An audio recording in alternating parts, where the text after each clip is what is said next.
Today on the bench, we're gonna take a small look at this small diode ring mixer I built. So what is a diode ring mixer? Well, it's an RF mixer, it's a double balanced mixer, and it's quite nice to move around RF signals on the spectrum. So what we're having here on the scope is currently not really the right thing that I want to show you. Here's the thing I want to show you. So this is a 1 GHz tone, and on either side of it we have a 5 MHz tone. And then further away we have other mixing products and harmonics and noise and such. So yeah, don't really need to look at that.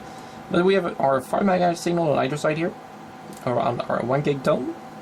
Our 1 gig tone is generated by our RF output here on this CMU200. Then we're taking this signal in on our RF import. Could use one of these, but I didn't. So yeah, that's kind of what I'm doing here, is just feeding in a 1 gig signal and feeding out the mixed product. And from here we get our 5 MHz signal, and here we get our 1 gig signal that are mixed together to form our 1005 MHz signal and our 995 MHz signal, as we can see here and here. And this signal here, our 5 MHz tone, comes all the way from this cable here. It comes from this small signal generator. So this is an FY3200S, and it's quite nice as a signal generator. It's not an RF signal generator, it's not the cleanest thing in the world, it has more harmonics than you care to poke a stick at, but it works as a digital signal generator. It's quite nice. Though it's not as nice of a digital signal generator as this digital signal generator, because this digital signal generator is a true digital signal generator. In other words, let's see if I can get this out. In other words, it actually generates digital signals, not analog ones. It's quite nice. It also means that this is freakingly impossible to find, because when you search on digital signal generator on eBay or something like that, you always get one of these. So yeah. But back to the diode ring mixer. And also, if you want to see a video on this one, I can do that in the future. It's actually quite nice. But so back to this diode ring mixer. I'm thinking of building a small spectrum analyzer in the future. Yes, I know I have a spectrum analyzer. I probably don't need another one, but this one doesn't have a tracking generator, even though it could do one in software. So I was thinking to myself, why not just build a spectrum analyzer with a tracking generator? I was thinking of doing that before I got this one, so maybe just jump back on that project. I do after all have some of the parts. So this diode ring mixer is quite simple. So I'm just gonna change the camera angle a bit and draw on a piece of paper how this actually works, and go through some ideas of how to build a spectrum analyzer front end. So be back in a bit. Okay, so what is a diode ring mixer? Well, a diode ring mixer is, first of all, we have a coax port connected to ground that goes into what can only be described as the most horridly drawn part of a transformer ever. So this is our RF port. This then goes to another side of our transformer, which is center tapped. And that it's center tapped is super important because I connected this side to ground. Yeah, that looks weird. Then we have our diode ring, which is literally just a ring of diodes. And yes, when I say it's a ring of diodes, I actually mean it's a perfect ring of diodes. It's not a bridge rectifier or anything. If you use this as a bridge rectifier, you're gonna get one hell of a bang. So yeah, then you have this going out to, well, you've guessed it, another center tapped transformer, which I'm gonna be lazy and just draw like that. And on the center tap, we're having another coax, and that's going down. This is our LO port, and then we have another transformer on this side, or another winding of a transformer. This goes down to ground, and this side goes to, well, our IF port, which is also connected to ground here. So this is our IF. So this is our small mixer. This whole thing, instead of drawing this in a circuit diagram every single time, because this is annoying, you could simply draw a small circle with an X inside of it. And yeah, for everyone saying that's a light bulb, well, it's also a light bulb if you're looking at regular electrical schematics, but it's a mixer as well. So this is our RF port, We have our LO port and our IF port. Some of these are actually largely interchangeable, and the actual mixer design here, or the mixer symbol, doesn't actually specify that it's a double balanced diode ring mixer like this. It could be any RF mixer, so it could be a single transistor or just a diode or practically anything. There's a lot of different weird types of mixers in the world. I think there's actually mixers in the world that doesn't even require active components within them, but I do not know much about that. I am no RF expert, as you're probably going to notice in this video, though I know that some of the basics. So what we're going to do is we're going to look at how spectrum analyzers utilize this to their advantage. Because what is a spectrum analyzer? Well, a spectrum analyzer is technically nothing than an RF port that goes straight into a tunable filter. Yes, nothing more than a tunable filter. That then goes into an RF detector, which can be as crude as just a diode, followed by a small capacitor that's going to ground, and then this goes out to final analysis. Yeah, this is a spectrum analyzer, believe it or not. Now the problem of using a spectrum analyzer that just has a tunable filter like this is that depending on how you built your tunable filter, this could either be a very nice design or an absolutely abhorrent design. Because we aren't going to build a tunable filter that consists out of like a diode followed by an inductor, that you're probably going to have an inductor over here too that's going down to ground, and you're going to have like a capacitor here that's going to ground. Yeah, this is a small bandpass filter. But if you want it to be fully tunable, well, you need to be capable of tuning this one, you need to tune this one, you also need to tune this, and well, you've guessed it, this one too needs to be tuned. So this isn't really a nice thing to tune, because you have 4 components with different characteristics across your whole frequency bandwidth and so forth. Like, this is not going to be fun to deal with. You can technically do it, but sweeping this in real time while maintaining a very good resolution bandwidth, good known roll-off and so forth, good amplitude variations and insertion loss, yeah, this is going to be a headache. So spectrum analyzer manufacturers don't do this, obviously. Some spectrum analyzers do use something called a pre-selector, but this is not really how you would implement a pre-selector either. You would typically just use an yttrium iron garnet filter or something like that. Those are though expensive and only work at high frequencies, but that's a different story. So how spectrum analyzers instead do is that they take the RF import and send that into a small filter. I'm not going to draw what type of filter we're using yet, but send it typically through a filter and then send that into a mixer. And this mixer is going to be fed by some LO, and then it's going to go into a bandpass filter. It feels like I'm just drawing things smaller and smaller here, but okay. So yeah, this is your typical spectrum analyzer so far. So what we're doing here is we're moving our RF spectrum to fit into our filter, instead of moving our filter to fit our RF spectrum. Kind of logical. We're doing it the easy way here, because a mixer, the characteristics and insertion loss and all of that of a mixer is much more easy to define. It's one component. It's not 4 components that we're trying to trim around and tune into being a perfect filter.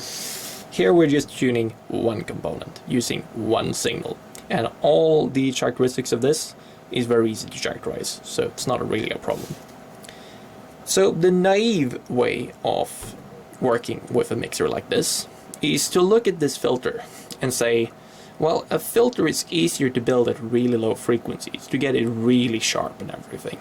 Because how sharp you get the roll-off of a filter is directly proportional to the amount of frequency you're working with.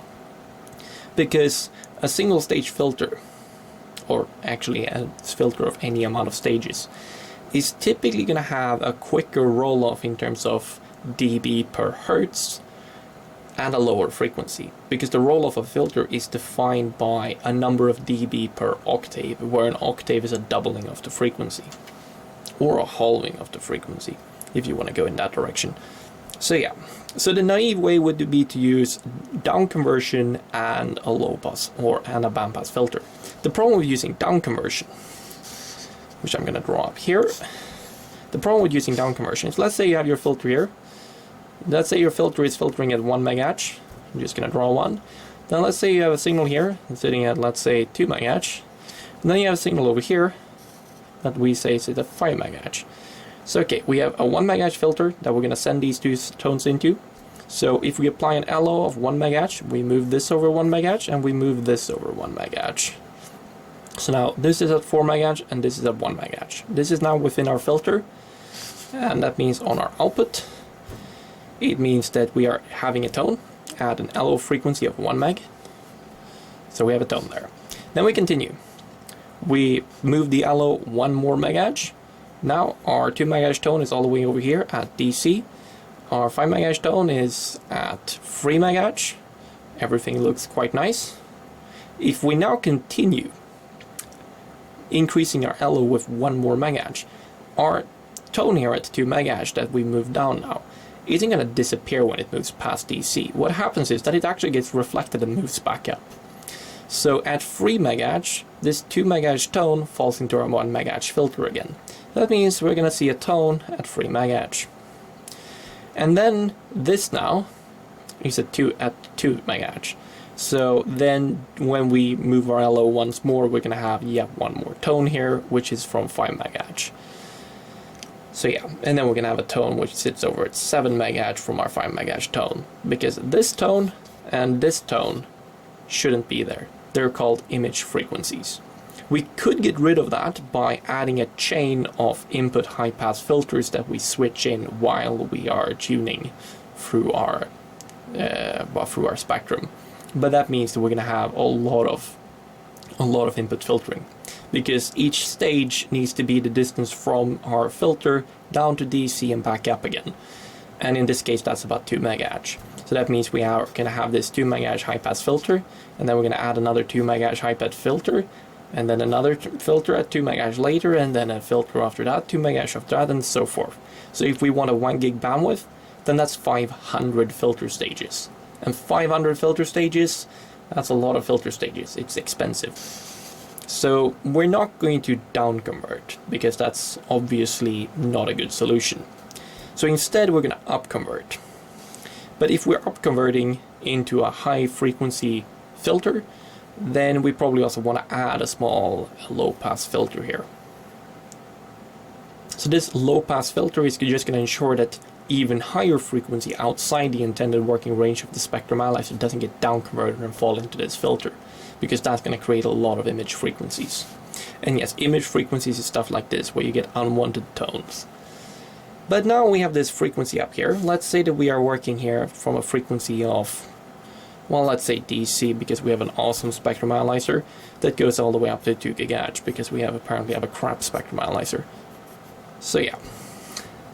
So we work from DC to 2 gig, is what this frequency is doing, or filter is doing. Then we might want to place this bandpass filter at maybe 2.5 gig. Quite simple. But analyzing this up at 2.5 gig, well, this 2.5 gig filter, that's probably going to have a center frequency that's only a couple of megahertz wide. It's not going to be the sharpest thing in the world. Like, the roll-off of this filter is not going to be impressive. It's not going to be a good filter, especially if we want really high dynamic range in our spectrum analyzer.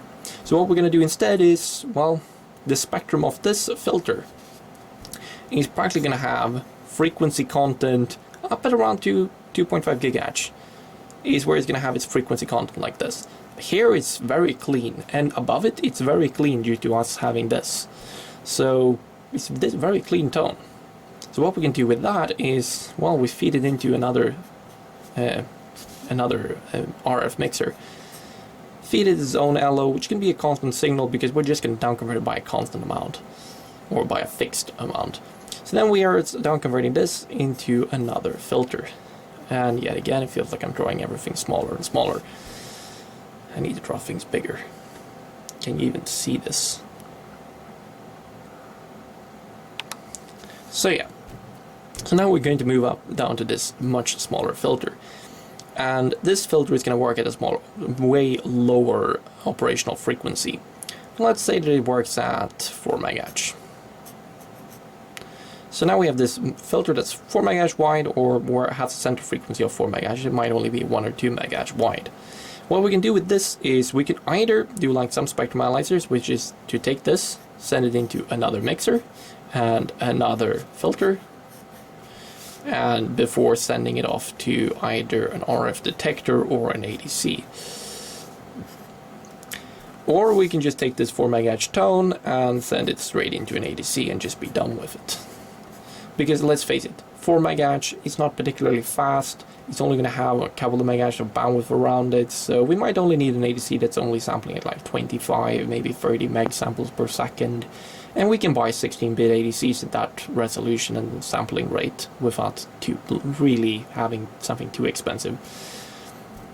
And then we can just do all of our final analysis within the digital domain, which is quite nice. So this is at least my thoughts about spectrum analyzer front ends and a few things I'm thinking of doing.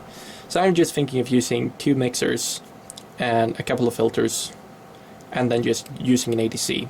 I might use a bit lower frequency than 4 meg because 4 meg is still quite fast, but it shouldn't be too bad.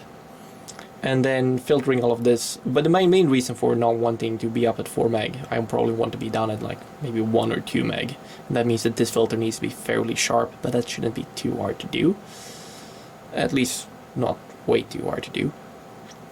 The reason for bringing down this frequency is because then I can bring down the sampling rate of this, meaning that my DSP that this is going to be feeding doesn't need to be as powerful. So I don't need to blow my budget on a very powerful DSP.